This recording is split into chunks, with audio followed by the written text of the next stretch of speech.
It is 9 o'clock and welcome to the first ever live stream from the Nurturing Coach channel. My name is Sarah Squires. I'm the narcissistic abuse and parental alienation expert. And tonight we're going to talk about the narcissistic element of parental alienation and families as well. So if you have any questions, please do ask them. I want this to be as interactive as possible. I've got some themes that I'm going to bring up, but I'm more than happy to ask questions as we go through. Hopefully, I shall see them as they come up and respond to them. If you can let me know that you can hear me okay, I'd really appreciate it. Like I say, first time I've ever done it. It is new software, so I hope that everything is working as it should be. Fingers crossed. So, if narcissists don't make good parents, we know this. We know that they struggle because they lack some of the key skills that a parent has. They lack empathy. They're unable to read what their children are thinking and feeling. They don't know their own children. And so it can be really hard, or not really hard, it is almost impossible for a narcissist to be a good parent. And one of there's three main reasons that narcissists struggle with that. The first one is that they hate themselves. They have this very fragile sense of self. And so they're constantly protecting that. That's why they lash out when you question them, because they don't want anyone to look inside at that. They don't want anyone to see what they are inside. And obviously, when you're a parent, you have to be open. You're the most vulnerable that you are in your entire life when you're a parent. Kids see your warts and all. You can't hide anything. You're tired, you're emotional. It brings the worst out in you. And if you're a narcissist, then it's just impossible for them to be able to meet the needs and be able to parent in a nurturing way. And so that's one element, is that their fragile sense of self just can't cope with that level of vulnerability. On top of that, they're terrified of abandonment. They fear it to the point that they will do anything to stop it from happening. They would rather lock someone in a prison to stop them from leaving them than face the reality that may happen. And that's why a lot of the coercive control comes in. It's why violence can occur. It is that extreme level of control to keep someone within the relationship. And the final one is obviously they've been through their own childhood trauma. And so being a parent, it reminds you of your own childhood. That happens to all of us, regardless of whether we had a brilliant childhood or not. As soon as we become a parent, we suddenly start to look at our own, the way we were brought up, how our parents parented us. And so there's a lot of issues that come up when a narcissist starts to parent. Thanks, Rob. Really appreciate your feedback. So glad. So nervous about that. So yeah, there's lots of things going on for a narcissist parent. And when a breakdown occurs, when a separation, a divorce happens, it intensifies all of those fears. And so alienation can occur in response to those fears. They try to use the children to stop you from leaving, to deal with the abandonment. They have this fragile sense of self, so that they're angry at you that you dare to end the relationship, or angry at you for a reason that's meant that they have ended the relationship. We know, as far as a narcissist is concerned, no matter what happens, it's your fault. So there's a narcissistic injury element that can mean that they will punish you using the children.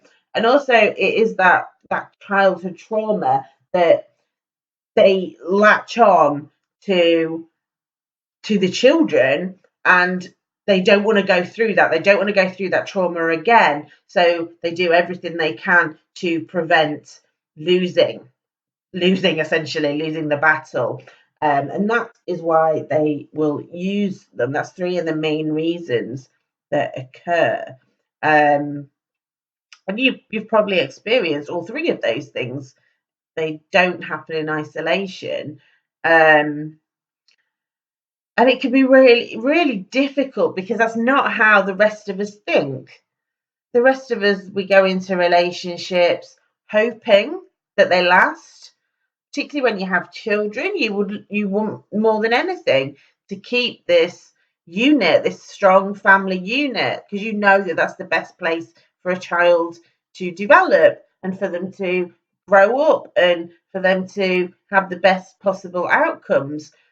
But unfortunately, if you've had children with a narcissist or you're in a narcissistic family, these things aren't going to happen. It's a very different outcome for children in these situations, and that can add to the level of distress that you're already distressed because you're separating from someone who you must have loved at some point.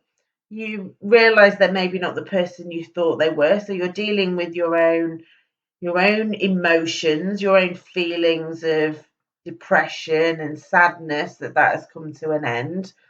And then on top of that, the children, which you just assume that relationship will continue, even though you don't want to be with their mother or their father anymore, you obviously still want a relationship with your children. And then all of a sudden, you're told, well, no, you're not having that either.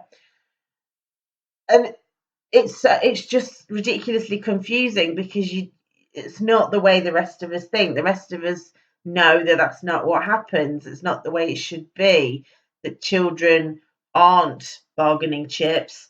Children aren't to be used to win a battle. They shouldn't be used as weapons. And yet, ultimately, that is what happens in parental alienation cases. I'd love to hear from you. Please do ask any questions. I don't want this to be a one-way thing where I'm just talking at you. So do ask questions, do share your own situations, and I will answer any questions that you have. Are the things that I'm talking about, are they relevant to your particular case? Are you experiencing alienation? Were you in a relationship with a narcissist, or were you in a narcissistic family? Do let me know, and I can answer any of your questions. That's what the live is all about. Hi, Stephen. Thank you for joining. Really appreciate it. I like that emoji as well. It's kind of like a warped smiley face. Very clever. I mean, parental alienation itself, it's not new. It's not a new phenomena. Everyone thinks it is because there's a bit of it's coming out more. You're seeing more and more Facebook groups. You're seeing it in the front page of the Guardian. There's lots. It's popping up more. It's being talked about more. But actually, lots of I'll come to that in a second. Steve. Lots of work's been done on dysfunctional families and cross-generational triangulation, which is what happens. And this has been talked about for years, but it's not really being recognised. So Stephen has asked, what's the best way to counter parental alienation, please? It kind of depends what stage you're at. If you're still in a relationship with the narcissist, you need to be prepared for what's about to come. You need to get your ducks in a row. The very best way in the long run is to get a diagnosis. Of narcissism and personality disorder of the parent, the alienating parent, because that will aid your case and that will prove that they're not capable of meeting the needs and providing the best care for the child. I know in this country at the moment we are struggling for experts in this, and that's something I'm working on. I've got 2 psychologists that I'm talking to about the narcissistic element, because I know Karen Waddle does a lot,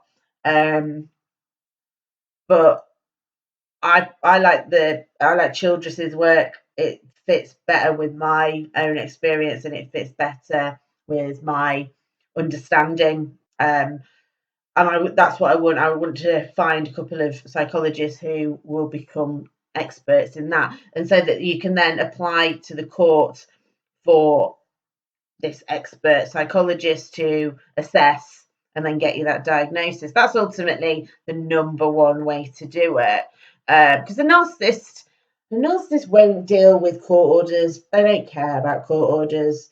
They don't care about threats of prison. It doesn't mean anything to them because they're not wired in the same way. The rest of us, we have morals and we live within the system, but narcissists don't. And so it's the high conflict pathway that Kafka's doing. It won't work for narcissists. So the absolute best way is to get a diagnosis. But like I say, it's something that we're struggling with in the UK, getting them. I found that parents who go to court and talk about parental alienation, they get shut down very quickly. Judges don't want to hear about it. And so my recommendation would be don't mention to a judge that you think is parental alienation. Talk instead about some of the behaviours, look at the attachment issues, look up family systems and cross-generational triangulation, because they recognise that developmentally it's not healthy for a child to be elevated to the role of a parent, which is essentially what happens in parental alienation. A child is given put above you as the other parent. A child is given more say. They judge you. They are promoted above you, and that's not healthy development for a child. So that's another way that you can look at it. I've also put together a recording abuse document, which if you want, then just comment underneath and I will get that sent over to you. Which it looks from a social work point of view, it looks at all the categories that a social worker will go through. So it looks at the emotional warmth, it looks at education. So it gives you a fully rounded picture of where the children are at, and you can point at, because like I said, don't mention parental alienation. Your best bet is to look at the impact on the children and identify any weaknesses in their parenting. So let me look at these questions. Is it possible to tell whether it's alienation or justified rejection? Well, to be honest, as a social worker, there's very little that a child would reject a child on. I know that a lot of people say there's justified rejection because dad hit mum, or mum had an affair, or mum had a mental breakdown. But actually, children love their parents. End of. I've worked with kids who were abused by their parents, and they still want them in their lives. We have an innate need within us. If you've looked at attachment theory, we need our parents. It's a deep down biological need to have that attachment, and so they wouldn't reject. So I personally don't believe there is a long-term justified rejection. It may be that a child's annoyed and hurt by a parent, but they wouldn't go to the lengths that they go to in parental alienation, in my opinion. Do you believe that an alienator? No, I don't believe that I think severe alienation always has a narcissist, because it's, to me, you look at the qualities of a narcissist. Of course, I say qualities in a very broad sense, they lack empathy. They have no regard for other people's feelings. They put their own wants and needs first. These are all exactly this. This is textbook parental alienation.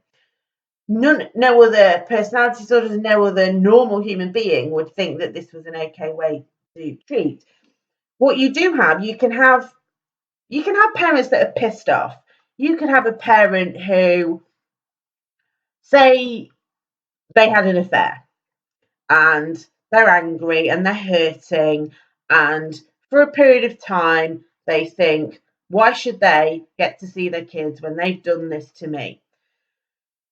That will fade though, and actually once they realize that it's not fair on the kids, the alienation will stop. They will realize that they're not actually doing anyone, they're not doing the kids any favors in doing this, and the kids have a right. So that won't last. The second one is more severe, and they take that further, and you might be looking at a family whereby they just decide you've wronged us, therefore you're out, and therefore they try and keep you out of the child's life. But once you go to court, they will adhere to court orders. Again, the alienation will probably stop at that point. Long-term severe alienation, yes, I do believe that's always a narcissist involved, just purely because of the traits of a narcissist match perfectly with the traits of parental alienation. Um, they struggle. It's an attachment disorder, and that's ultimately where narcissism comes from. Okay, oh, I'm glad that helped. But what you get with some families, and I'd be really interested to hear if this is any of your experiences, is it's something called enmeshment, and it's where families become very blurred, and like there is that case where a child will take on the role of a parent, um, and so they're given all this status. They can judge you, they can judge other adults. Um, they are elevated essentially. They are taken from being a child whose parent is responsible for developing them, helping them with their moral development, their physical, their emotional development, and suddenly they're told, no, you can make all these decisions yourself. And this is what's known as an enmeshed family. What can happen within that, and you can easily see, is a child who has gone from being a child suddenly becomes an equal, a parent, an adult, no matter what age. The lines can become very, very blurred at that point. And this is another argument for me that we need to get across, is that actually we know it's psychological abuse and we know it's emotional abuse.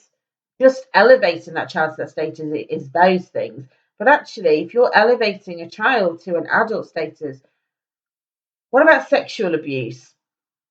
What about the cuddle that goes on a bit too long? What about the sharing of a bed? What about those sort of things? Because that's what concerns me, is that a narcissist doesn't have those boundaries. A narcissist doesn't see sex in the same way as everyone else does.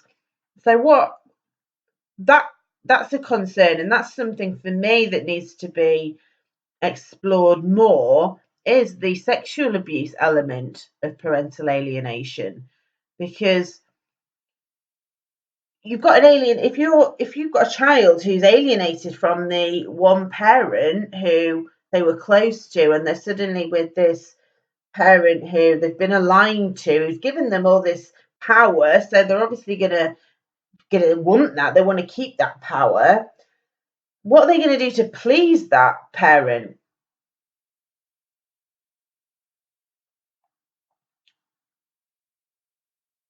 Yeah, I do believe that we can change alienating behaviour depending on the level of severity with and I also think that we can definitely challenge it within the system.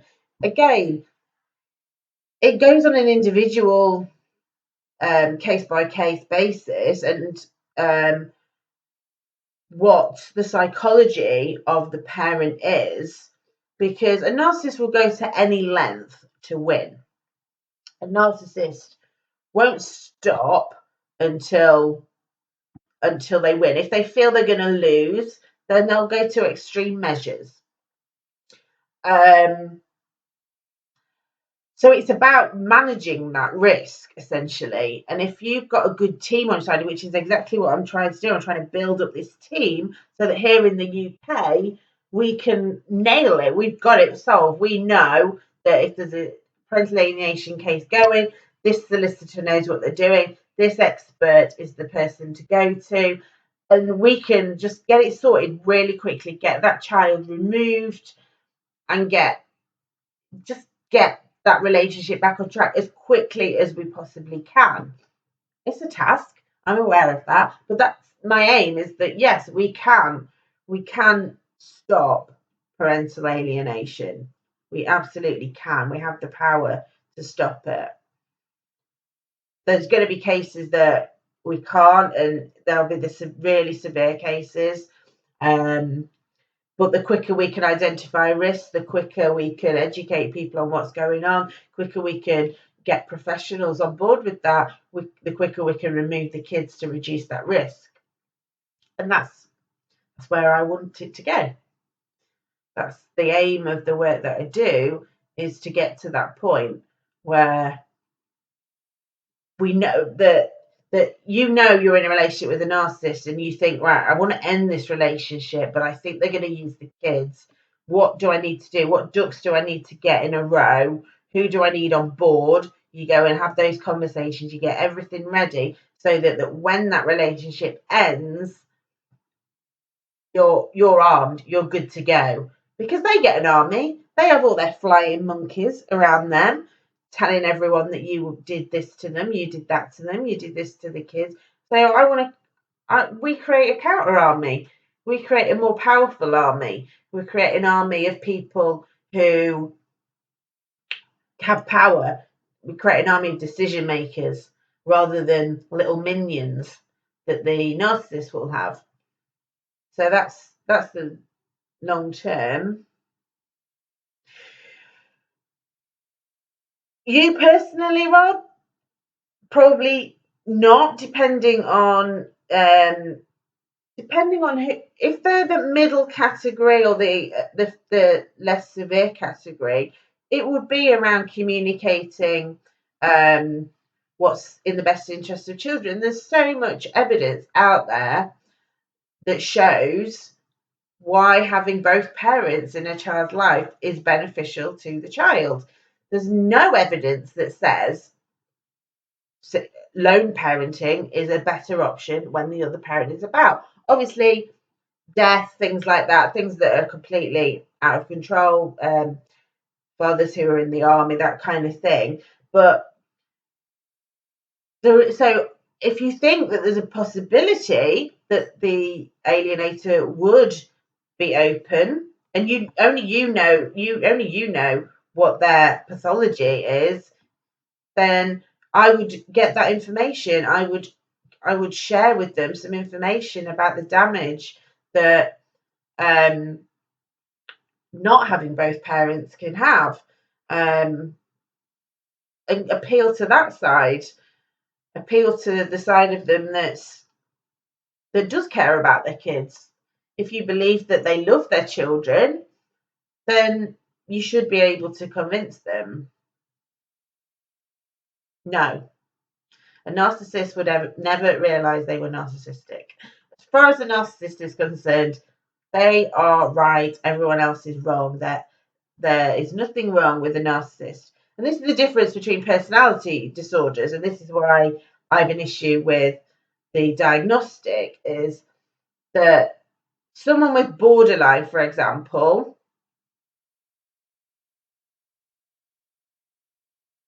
I'll come back to your one too. I'll come back to that. Yeah, the diagnostic for, say, borderline or antisocial, you would know if you had those things. You would know, and they go and they get treatment and they'll get medication because they're aware that they're not quite, they don't fit into normal. They have different feelings and they don't like it. It's uncomfortable for them. It's that cognitive dissonance that they have where they have different beliefs and they're confused and they don't like that feeling, and so they go and they seek professional help. They ask for advice and want to get diagnosed. Narcissists aren't diagnosed.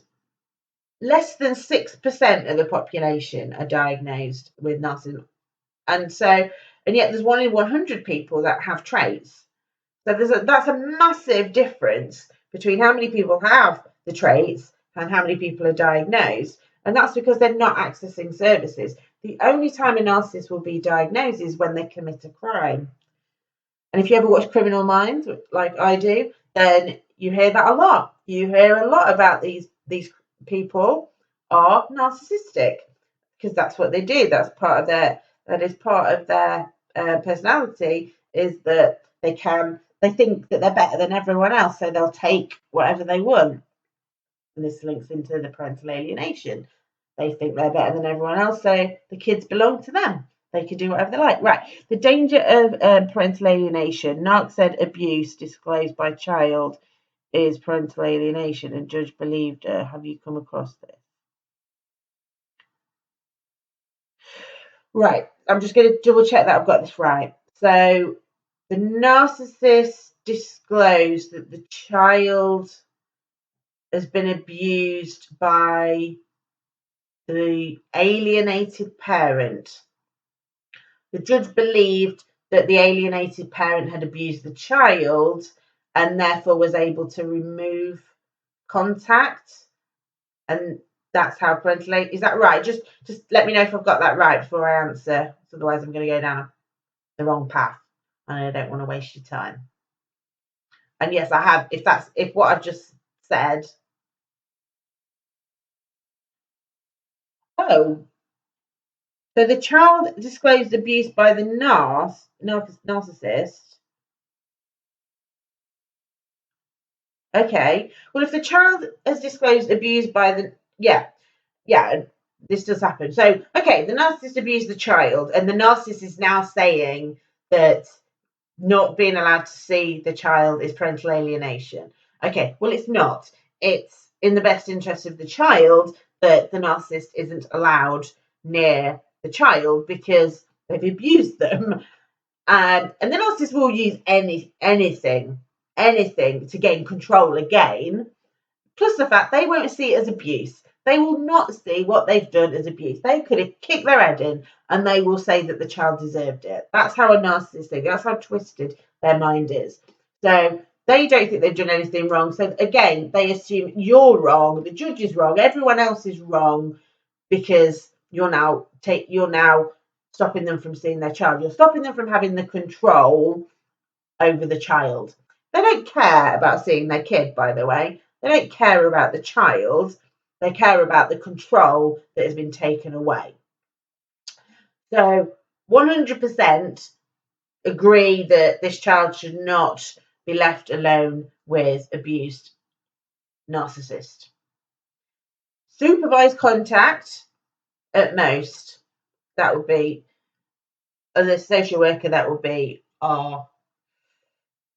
my recommendation, that nothing more than supervised contact, because that the narcissist can't be trusted. Does that answer your question? And it goes through, narcissists are abusive. Narcissists are abusive on every level. People think it's only psychological and emotional. It's not. It's physical and it's sexual as well. Not all, but it is possible. And like I talked about earlier, that if you've got siblings as well, they learn this behaviour. They learn. So all children act in the same way because it becomes part of the culture of the family. that this is how they do it. Another thing I wanted to talk about was generational alienation. I don't know whether any of you have come across that. It's like a cult, essentially.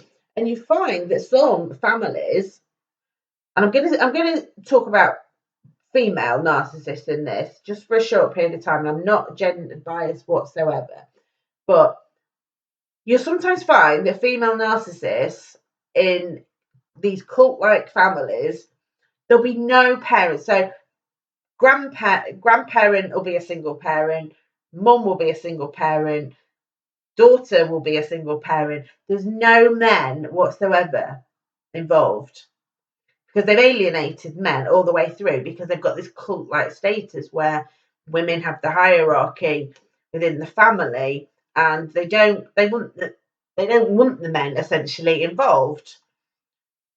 Is that something any of you have experienced? It's an interesting element, the cult-like dynamic of parental alienation and narcissism, but I'd like to know.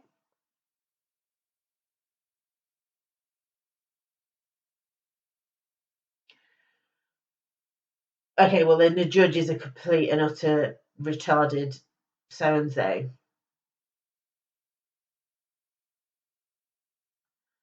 So the female narcissist abused your child. You got told that oh my God. If anything happens to your kids, write down that judge's name and put it all over the papers, because it's on him or her. That's their responsibility. That's disgusting. Absolutely disgusting. What is that telling the child? What is that telling that child? You've disclosed abuse, but we don't give a shit that that's happened to you. Go and be abused even more. Go on. Your welfare is not important. Go on. Go and live with them. Disgusting.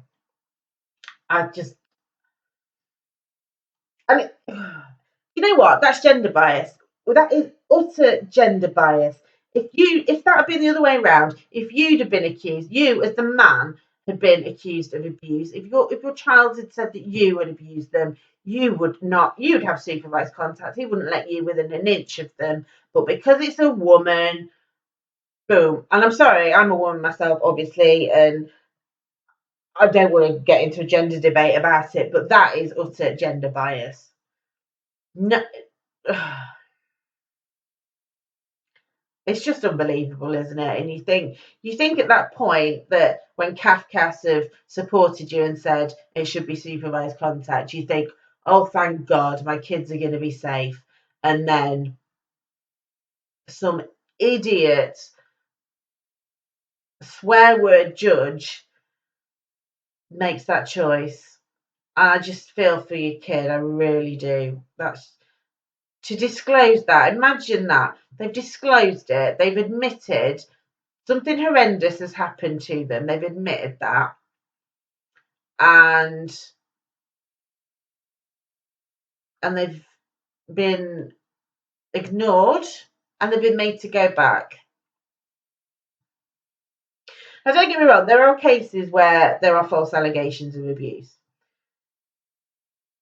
False allegations are made, and all allegations of sexual abuse need to be explored and need to be handled with the correct professionals. And this goes back to what I was talking about earlier, is making sure you have the right team on board so that you can ensure that the correct assessments are done. But yeah, when a child discloses abuse and Kafka support, thing is, like I say, is you hear it from the other side, and I do think that judges don't believe that women are capable of abuse. I think that we have a society this view that women's love and women are naturally more nurturing, and actually there's no evidence to support that whatsoever. Having a womb does not mean that you are naturally more nurturing. Not anymore. We've got this very caveman-like attitude, and the world has changed. men stay at home and look after the kids. Men can be much more loving. Men can be the ones that get up in the middle of the night, do the feed, change the nappies. But that's not taken on board in these archaic systems that we're working in. So yeah, I think in a lot of cases that's another part of the battle, is changing those sort of opinions. It is changing that idea that men can't care for children in the same way that women can. And that's not my experience. Not my experience at all. And I just find it very frustrating when I hear things like that. You have my every sympathy. I can't imagine how that must have felt at that moment in time when you thought, like I say, you thought that your child was going to be safe, and then you get that decision. It's shocking. Has anyone got any more questions, by the way? Anything in particular? I was going to talk about narcissist parents. So, obviously, in parental alienation, a lot of the time, children are left with the narcissist. And so, what's that like for a child? How do narcissists parent? Essentially, they parent in exactly the same way as they treated you. They will triangulate. They will gaslight. They will be, when they want something, they'll be kind. So when they are taking them somewhere or there's an audience, they'll be loving, perfect parent.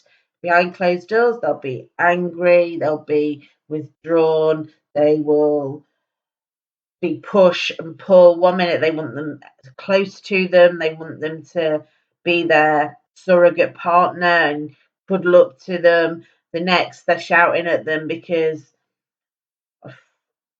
they've done something ridiculously stupid. And it's very confusing for a child of a narcissist. And as an adult survivor of I'm not an adult survivor of a narcissist parent, by the way, make that clear. My parents are not narcissists. But if you are an adult of that massively affects your self-confidence. You're growing up not knowing what's genuine. Do people really like you or do they not? You never got a clear message from your parent. You always felt used, and so you're going to think that you're used by everyone. You've got a twisted idea of what love is, so you're going to probably find yourself back in an abusive relationship with someone else. If abuse has happened, if sexual abuse has happened, I mean, how would you say that? How would you explain that to a new partner? Because you talk about, when you meet someone new, you talk about past sexual experiences, and at what point do you say, well, actually, my first sexual experience was with my parent? You carry that with you. That's a very difficult thing to live with. That's a very difficult thing to have on in your head. It's a dark demon to carry around. And this is why it's so important that we do this work on parental alienation, because actually it is long-term damage that occurs to these kids. This isn't just not a nice situation in the short term. This is abuse by the person who's meant to protect you, who's meant to love you unconditionally. And the narcissist isn't capable of doing that. And that does create long-term emotional, psychological problems for children, PTSD, and it also causes educational problems because schools don't recognise the impact of parental alienation on children, because they can present quite differently, and they don't recognise it. They don't recognise any of the warning signs. I mean, to be honest, they struggle with normal. I say normal abuse, but they struggle to recognise traditional abuse signs. And so parental alienation, they're missing left, right and centre. And they become embroiled. They become flying monkeys as part of the narcissist campaign against you. They get embroiled in it because Narc will go to the school and say that you're this, you're that, you're the other. You're not allowed to pick them up anymore. You're not allowed to come to school plays. You're not allowed to come to parents' evening, and school will just buy it. No questions. They'll just go along with it. And actually, they can't do that. They can't stop you. The only way they can stop you from doing any of those things is if there's a court order in place. And there won't be one, so you can still go to school, but the school will make it very difficult for you and then misinterpret your anger and frustration as being aggressive, as being abusive. And so it becomes a vicious cycle for you in it. So has anyone got any more questions? Anything else they'd like us to talk about?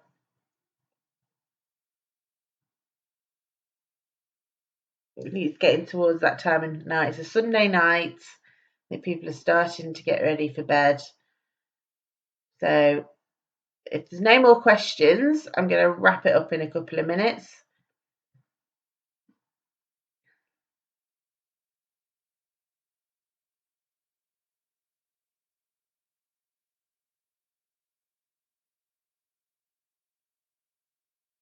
I hope you found it useful. I hope it's been useful to have someone live to answer these questions. I will do it again. I will do it again next week. I might do it a bit earlier next week though. I might do it at 8 o'clock next week.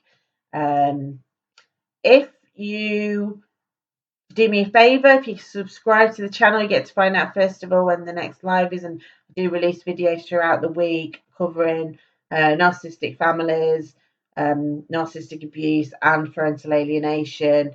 So if you could do me a massive favour and click the subscribe button, that would really help me out, and it helps me to get the message out to more people. Like I said, you get to hear first when next videos are out.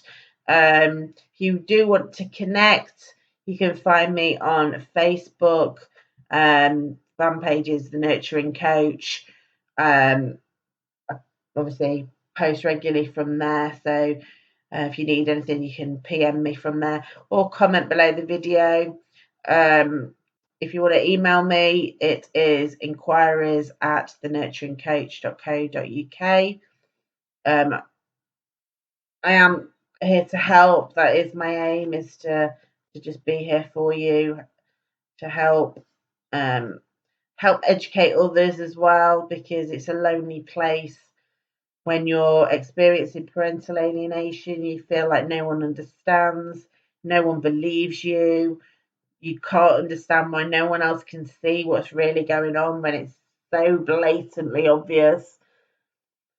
And I want to be there to help you, to be that person that you can lean on, create a community of people who can support one another as well. Like I say, when I was going through all of this, it sent me a little bit mad, because I felt like I was the only person. I felt literally like banging my head against a brick wall, because no one would listen. And every time I would say something was going on, they think I was nuts, and they think I was obsessed. But actually, I was just pointing out the truth, and it was a horrible time. And so what I can learn, much do when teachers, yeah. Education is the best bet. Consistency from you as the non-narcissistic parent. You have to be consistent with the messages that you're giving. Try and keep your emotions in check, because what tends to happen, I just sort of covered it, is the narcissist has told everyone that you are you drink, you're mental, you're abusive, you're aggressive. So when you're frustrated and angry because no one's believing you, which are normal, natural responses, because they've got this hypothesis that you are aggressive, you're abusive, when you do those things, you prove the hypothesis. So you have to try and keep your emotions in check where possible in dealing with these people. Every time you get angry at them, they're going to report was angry, and it becomes all this proof that you are exactly what the narcissist has told them you are. They forget that actually I'd be angry if I couldn't see my kids. They don't think like that. They just think, oh, well, they said they'd be angry and they are being angry, so they must be an angry person. They don't think, oh, they're just angry because of the situation. So that's my first tip, is just keep your emotions in check where possible. Again, evidence is going to be your best bet. Consistency. Just the narcissist will trip them up. What happens is, because the narcissists are cocky, they're getting all this reinforcement that what they're doing is right, that they are winning essentially. So every little victory they have, they think, oh, I'm more and more important. I'm God. I am omnipotent. So they start to get ridiculous, and that comes out. And all it takes is a couple of people to start saying, "Oh, that's a bit odd. That behaviour is a bit odd. Did you see them do that? Did you see them lash out?" And the more people that start to see those little bits of behaviour and start talking about it, the crazier the narcissist gets, because they don't want anyone to see what the truth is. So they become more obsessive. Yeah, it will get worse. But the people will see that. People will start to pick up on that. And so you need to remain here, because his behaviour is going to go up here. And that's what's going to tip in your favour, is your consistency, their craziness. Because at the minute, they're consistent because they're winning, and you're up and down because you're hurting. So where possible, you try and get consistent. That consistency will annoy them, so then they'll start doing this. And that's when the truth will start to spill out. And it does come out. You have to believe that. They can't keep this hidden. They will realise. Children are very clever, very clever. They do know what's going on. They're conditioned, and this is what people have to remember, is that these children are conditioned to behave in a certain way. And if you think about it, if you've been in a relationship with a narcissist, you know how it works. What happens is they want you to tell them the truth. They say, tell me the truth. And you tell them the truth, and then they go, rah, I don't want it, that's wrong, rah. So you're punished for telling the truth.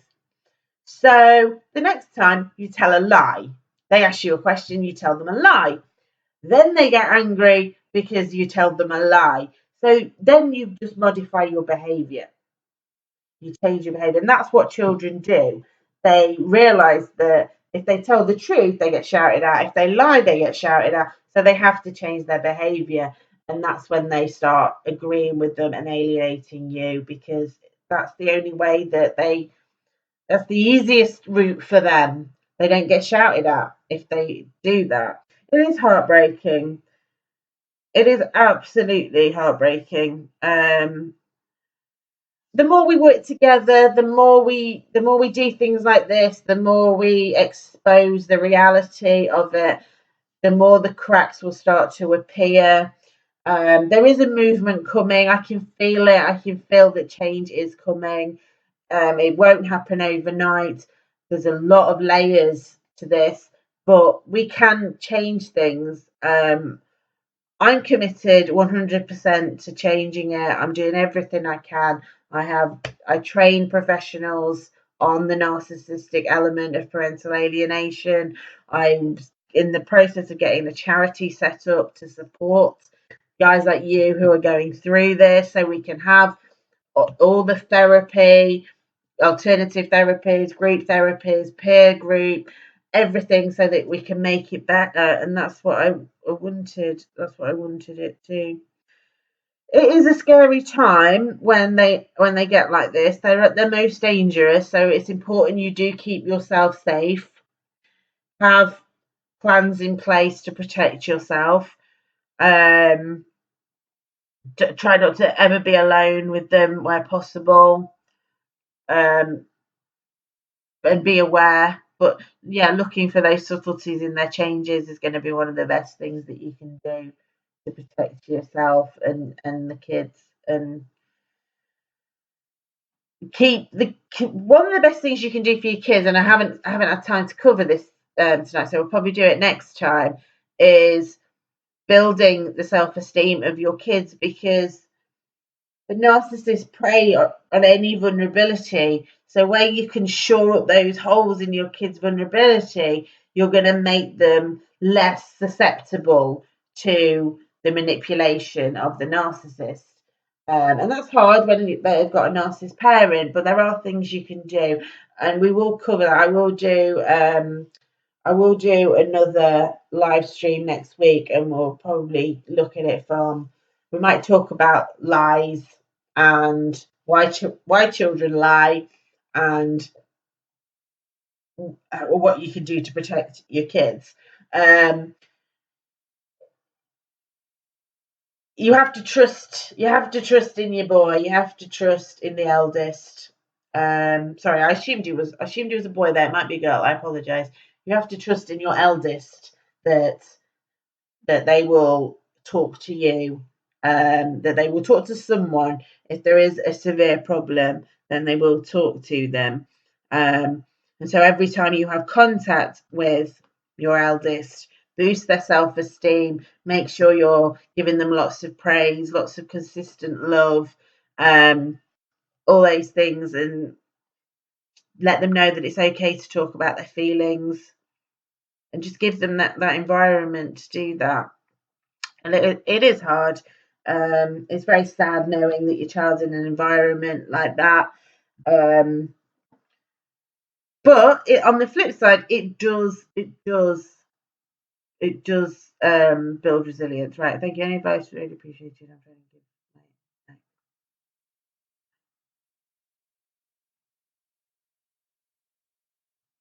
That would be brilliant, Laurie. That would be fantastic. Yeah. If you want any help, then let me know.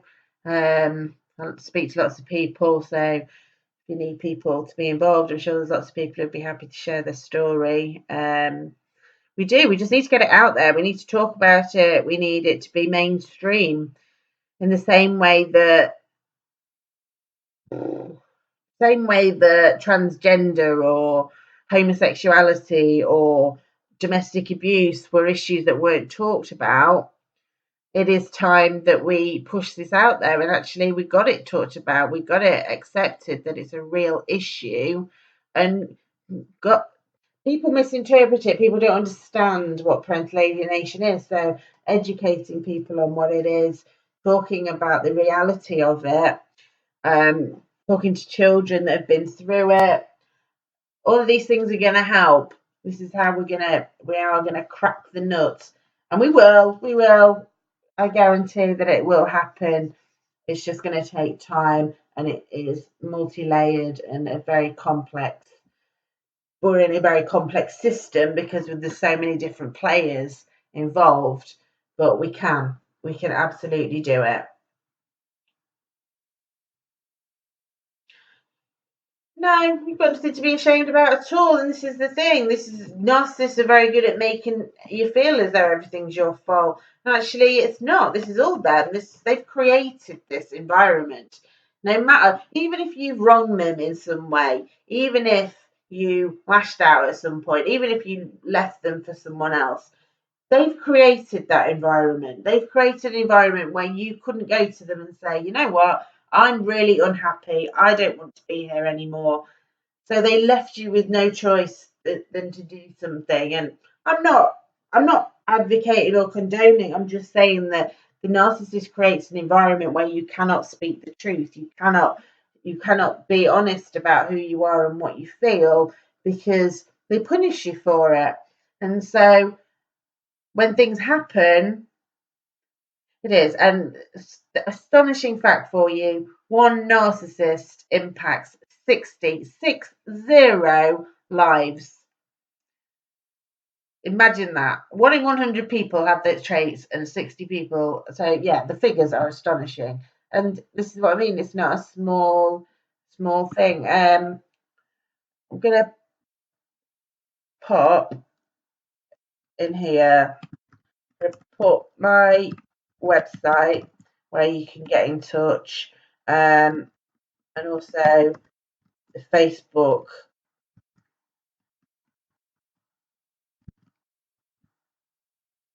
If you want to get in touch on Facebook. Like I said, I'm going to call it a night because we're coming up to, yeah, it does put you off, doesn't it? It's hard to trust because, but the first step to trust is trusting yourself. Trust yourself first. That's the most important thing. Learn to trust yourself. And then as you start to trust yourself, you'll attract better people into your life. You'll know when something's not quite right, and you'll learn to react in the right way to that. But don't put pressure on yourself. Just do whatever feels right at any particular moment in time. I'm going to call it a night there. It's been amazing. Thank you so much for watching, and thank you for getting involved. I really do appreciate it. If you could do me a massive favour and subscribe and share any videos that you think would be useful, I'd really appreciate it. I will do this again next Sunday, so hopefully you can come along and join me again then. Really do appreciate you being here. So take care, and all of you just keep going, keep the faith, keep believing that we will beat this and the kids will come back. They will come back. But take care, everyone. Enjoy what's left of your Sunday and have a great night. Bye bye.